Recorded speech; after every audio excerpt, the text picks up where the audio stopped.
Hotel जियो drama मन मर्जियाँ बन चुका है बहुत ही ज़्यादा इंटरेस्टिंग। उसमें हमें दिखाया जाएगा कि मंशा जो होती है वो मोहित के इसरार करने पर मोहित के साथ जुड़ा करने के लिए चली जाती है बाहर। इस पर वो उसको कहता है कि आपको अपना ख्याल रखने की बहुत ज़्यादा ज़रूरत है, आपको इस हालात में किसी के ऊपर भी डिपेंड होने की कोई ज़रूरत नहीं है। इस पर जो मंशा होती है वो उसको कहती है कि मैंने तो अपना ख्याल रखना ही छोड़ दिया था, लेकिन जब से आपने मुझे फ़ोर्स किया है तब से मैं अपना बहुत ज़्यादा ख़्याल रख रही हूँ। मुझे तो समझ नहीं आती मैं शुजाओ को क्या कहूँ। शुजाओ को तो मेरी कोई बात समझ नहीं आती। उसे तो ऐसे लगता है जैसे मैं सारी बातें ही बकवास करती हूँ और उसको तो मेरी ज़रा भी परवाह नहीं है। इस पर जो होती है मंशा वो रोने लग पड़ती है। इस पर जो होता है मोहित वो कहता है कि प्लीज़ आप रोएँ मत, मैं आपके लिए कॉफ़ी ऑर्डर कर देता हूँ, उससे आपको बेहतर फ़ील होगा। इस पर जो मंशा होती है वो कहती है कि मेरी तबीयत नहीं ठीक है, तो हम लोगों को यहाँ से चलना चाहिए। इस पर मंशा जो होती है वो उसके साथ वहाँ से निकलने लगती होती है, तो उस इतने में आ जाता है वहाँ पे हादी, क्योंकि हादी को प्रोफेसर साहब ने बुलवाया होता है। ज़ारा के बाप ने वो उसको बताना चाहते होते हैं कि ये जो ज़ारा है वो तुम्हारी ही कज़न है। इस पर वो अभी एंटर होता ही है तो वो देख लेता है मंशा को उसके साथ। इस पर वो मंशा को कुछ भी नहीं कहता। दूसरी तरफ फिर प्रोफेसर साहब भी आ जाते हैं, तो वो फिर प्रोफेसर साहब से बात करने लग पड़ता है। इस पर प्रोफेसर साहब जो होते हैं वो सब कुछ उसको बता देते हैं। वो कह देते हैं कि जो ज़ारा है वही सफ़ीना की बेटी है, और सफ़ीना जो तुम्हारी फूफा है वही ज़ारा की माँ है। इस पर वो पहले तो बहुत ज़्यादा हैरान हो जाता है। इस पर वो कहता है कि वो सफ़ीना जो थी वो अपने हस्बैंड के साथ, मेरे दोस्त के साथ तुम्हारे पापा को मनाने के लिए गई थी इस पर, लेकिन जब वो वापस आए तो वो वापस ही नहीं आए, और मुझे सिर्फ पता चला कि उन लोगों का एक्सीडेंट हो गया है। और मैंने उन लोगों को हर पुलिस स्टेशन, हर हॉस्पिटल में ढूंढा था, लेकिन मुझे वो लोग मिले ही नहीं। इस पर मैंने हार मानकर फिर मुझे ये लगा कि हो सकता है कि दोनों ही इंतकाल फरमा गए हों, लेकिन जो है मुझे आज तक सफ़ीना की बॉडी नहीं मिली थी। लेकिन जब मैंने सफ़ीना को पहली दफ़ा तुम्हारे घर में देखा तभी मुझे एहसास हो गया था कि ये इसको मैंने कहीं ना कहीं तो देखा है, लेकिन जब वो हमारे घर आई तो तब तो मुझे पक्का ये हो गया था कि ये सफ़ीना है।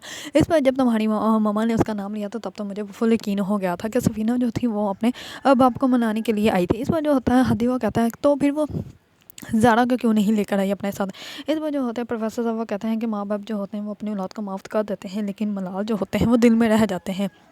उसने भी कुछ सोचा होगा, इसी वजह से वो पहले अपने बाबा को मनाने के लिए वहाँ पे आई थी ताकि वो मान जाए, उसके बाद वो अपनी औलाद के बारे में उनको बताएगी। लेकिन उन लोगों ने पता नहीं उनके साथ क्या किया जिसकी वजह से वो गढ़ ही नहीं आ सकते। और अब मुझे यकीन हो गया है कि तब वो एक्सीडेंट नहीं हुआ था, बल्कि वो जानबूझ के करवाया गया था, जिसकी वजह से मेरा दोस्त जो है वो मर गया। इस बार जो होता है हादी वो कहता है कि आपने अपने दोस्त के साथ दोस्ती बहुत ही अच्छी तरह निभाई, इसी वजह से तो आपने उनकी बेटी को अपना नाम दिया और आज वो इस काबिल है।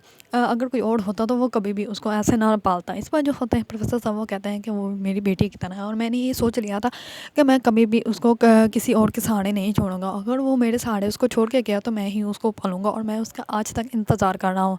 लेकिन आज मुझे एहसास हो गया है कि ये एक्सीडेंट जो था वो एक्सीडेंट नहीं हुआ था, बल्कि इन लोगों ने जानबूझ के उनके साथ ऐसा किया था, और सफ़ीना को इन लोगों ने कैद करके रख लिया था। इसी वजह से आज तक मुझे उसकी बॉडी मिली ना ही उसके बारे में कोई मुझे क्लू मिला था कि वो है कहाँ, और अगर ज़िंदा भी है तो कहाँ है, अगर मर गई तो उसकी बॉडी क्यों नहीं मुझे मिल रही। लेकिन जब मैंने उसको देखा था तब मुझे पूरी तरह यकीन हो गया था। और मैं यही तुम्हें सिर्फ ये बताना चाहता हूँ कि इसके बारे में मैंने आज तुम्हें बता दी है, लेकिन तुम किसी को नहीं बताओगे जब तक वक्त सही ना आ जाए। क्योंकि अगर हम लोगों ने ऐसे किसी को भी बता दिया तो हो सकता है कि ज़ारा की ज़िंदगी में बहुत बड़ा भूचाल आ जाए और उसको भी संभालना हमारे लिए मुश्किल हो जाएगा। इस बार जो होता है आदि वो कहता है कि प्रोफेसर साहब आपने मुझ पे यकीन करके मुझे बताया है, मैं किसी को भी नहीं इस बारे में बताऊंगा। दूसरी तरफ ज़ारा जो होती है उसके बारे में उसकी फूफो बात करती है और अपने भाई को कहती है कि अगर तुम कहते हो कि ये सफ़ीना की बेटी है और सफ़ीना इसकी माँ है, तो इसका भी उसके घर वालों के साथ ताल्लुक तो होगा ना, इसका कोई निशानी कोई तो चीज़ उसने छोड़ी होगी ना जिससे मुझे यकीन हो जाए कि ये सफ़ीना की ही बेटी है। इस पर जो होता है प्रोफेसर साहब कहते हैं कि मैं आपको कोई भी चीज़ दिखाने का या मैं कोई भी निशानी दिखाने का पाबंद नहीं हूँ, और मैंने कह दिया ना, मुझे अच्छे से यकीन है कि वही मेरे दोस्त की बीवी है, और मैं उसको कभी नहीं भूल सकता जो भी उसके साथ हुआ था। मैं तो आज तक उसको ढूंढ रहा था कि वो है कहाँ पर, लेकिन अब मुझे पता चला कि वो इतने बड़े ख़ानदान की बेटी है। मुझे तो यही नहीं पता था कि वो उसका ख़ानदान ये है। अब ज़ारा का पता चल गया है, ज़ारा जो है वो सफ़ीना की बेटी है और ये उसका ख़ानदान है। इस पर वो कहती है कि अच्छा ठीक है, अगर इतने बड़े ख़ानदान की है तो फिर उसका कोई हिस्सा भी तो होगा ना, तो वो हिस्सा तो लेना चाहिए ना हमें। इसमें जो होता है ज़ारा का बाबा कहता है कि मुझे कोई ज़रूरत नहीं है उसका कोई भी हिस्सा लेने की, वो मेरी बेटी है और मैंने उसकी जैसे परवरिश करनी थी कर लिया। अगर आपको इतना ही कुछ हो रहा है तो आप इसके बारे में कुछ भी नहीं करेंगी। हमज़ा के साथ वो बहुत ज़्यादा खुश है। इस पर जो होती है हमज़ा की माँ वो कहती है कि हाँ, तुम लोगों ने अपनी बेटी की तो शादी वहाँ करवा दी और मेरी बेटी के लिए तुम लोग कह रहे हो कि ज़्यादा ही ठीक है, जबकि मैं ऐसे ही इसको कभी भी बहू नहीं तस्लीम करूँगी। इस पर जो होता है प्रोफेसर साहब वो बहुत ज़्यादा गुस्से में आ जाते हैं और वो कहती है कि नहीं, अब तो हिस्सा लेना पड़ेगा। इस पर प्रोफेसर साहब कहते हैं कि आपको जो करना है कर ले, हम लोग इस घर में ही नहीं रहेंगे। तो वो अपनी बीवी को कहते हैं कि तुम पैकिंग करो, हम लोग जा रहे हैं। इस पर जो होती है ज़ारा की माँ वो कहती है कि अच्छा ठीक है।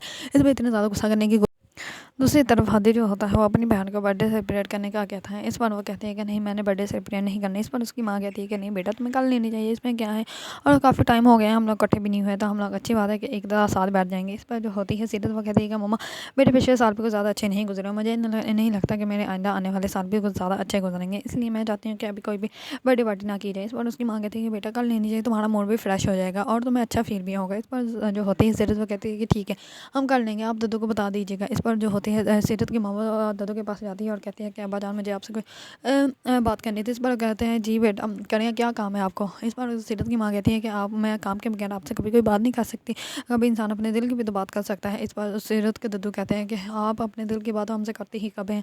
इस पर कहते हैं कि हम लोग आपकी बर्थडे पार्टी का अरेंज कर रहे थे, तो आप कल के काम अपने जल्दी कंप्लीट कर लीजिएगा और घर जल्दी आ जाएगा। इस पर जो होते हैं दद्दू वो कहते हैं कि जब इंसान के दिलों में फासले हों तो फिर इंसान को ऐसे इवेंट बिल्कुल भी नहीं करने चाहिए जिसमें हम इंसान सब सिर्फ इकट्ठे हों, दिल में इंसान की मोहब्बत ही ना हो। इस पर जो होती है सीरत की माँ वो कहती है कि अब हम क्या कर सकते हैं।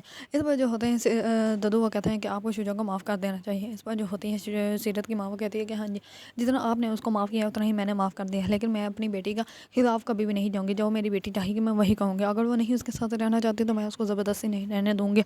अगर वो उससे डिवोर्स चाहती है तो मैं उसके साथ हूँ और मैं आपके खिलाफ भी खड़ी हो जाऊँगी और आपको मुझे कुछ भी कहने की कोई ज़रूरत नहीं। दूसरी तरफ दद्दू जो होते हैं वो सारी वो बातें सोचते हैं कि जब सीरत ने कहा था कि अगर मैं तो आपको माफ़ भी कर दूँ, आपके साथ रह भी लूँ, तो फिर भी मैं आपकी इज़्ज़त वैसे नहीं कर पाऊँगी जैसा कि मैं आपकी इज़्ज़त करना चाहती थी। इस पर दद्दू जो होते हैं वो बहुत ज़्यादा अबदीदा हो जाते हैं। दूसरी तरफ मंचा जो होती हैं वो मोई जो होता है वो मंचा को कॉल करता है और वो कहता है कि मैंने आपके लिए एक बहुत ही प्यारा सा ड्रेस भेजा है जो कि आपको बहुत ज़्यादा अच्छा लगेगा। इस पर मंचा जो होती है वो जाती है बाहर बाहर, देखती है बर्थडे पार्टी के अरेंजमेंट देखने के बाद आती है जैसे शुजा के पास आकर कहती है कि मैंने आपको कुछ बताना है। इस पर शुजा कहता है कि मैं तुम्हारी कोई भी बात सुनने के मूड में नहीं हूँ। इस पर मंचा कहती है कि आपको सुनना तो पड़ेगा, आपके घर में पार्टी हो रही है और आपको किसी ने इनवाइट भी नहीं किया। इस पर जो शुजा होता है वो उसको कहता है कि किसी को मुझे कुछ भी कहने की ज़रूरत नहीं है, मेरा घर है और मुझे किसी के इन्विटेशन कार्ड की कोई ज़रूरत नहीं। इस पर जो होते हैं मंचा वो कहती है कि ये बात हुई, ऐसे आप नहीं जा सकते, उन लोगों को पहले हम लोगों को इन्वाइट करना चाहिए फिर हम लोग जाएंगे। इस पर वो कहता है कि तुम हो कौन और तुम्हें वैसे भी कौन बुला रहा है पार्टी में, तुमने बिल्कुल भी नहीं बाहर आना है। इस पर जो होती है मंचा वो कहती है कि ये क्या बात हुई, मैं तो आऊँगी। इस पर शुजा जो होता है वो वहाँ से चला जाता है। दूसरी तरफ जो होता है मोहित वो बहुत ही प्यारी सी ब्लैक कलर की साड़ी मंचा के लिए बेचता है और वो मंचा को कॉल करता है और कहता है कि मैंने आपके लिए बहुत ही प्यारा सा ड्रेस भेजा है जो कि आप आज पहनेंगे तो बहुत ज़्यादा प्यारी लगेगी और मैं चाहता हूँ कि आप बहुत ज़्यादा प्यारी लगे भी और सबसे अच्छी रेडी भी हो जाइएगा। अब वो कहता है कि मैंने आपको देखना है। इस पर वो कहती है कि चलो कॉल कर लेते हैं। इस पर जो होता है वो मोहित वो कहता है कि नहीं कॉल नहीं, आप पहले अच्छे से रेडी हो जाए, रेडी होने के बाद आप मुझे पिक सेंड कीजिएगा, फिर मैं आपको देख के बताऊँगा कि आप कैसी लग रही हैं। इसमें मंचा जो होती है वो कहती है कि हाँ, आज तो मैं बहुत ज़्यादा प्यारी रेडी होंगे और सब लोगों को वो बहुत ही ज़्यादा अच्छा भी लगेगा, देख लेंगे सब लोग, सिर्फ मुझे देखते रहेंगे। इस पर जो होता है मोहित वो कहता है कि हाँ जी ये बात तो है। इस पर मोहित जो होता है कॉल कट कर देता है। दूसरी तरफ मंचा जो होते हैं वो बहुत अच्छे से रेडी हो जाती है।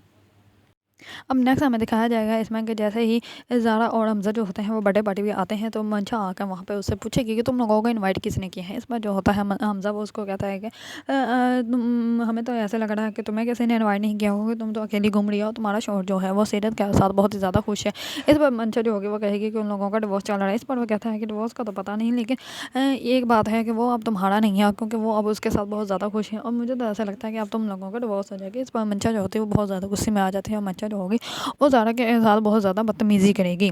अगर आप लोगों को ड्रामा मन मंजिया पसंद है और इसके बारे में न्यू अपडेट जानना चाहते हैं तो मेरे चैनल को लाइक कमेंट एंड सब्सक्राइब करना मत भूलिएगा।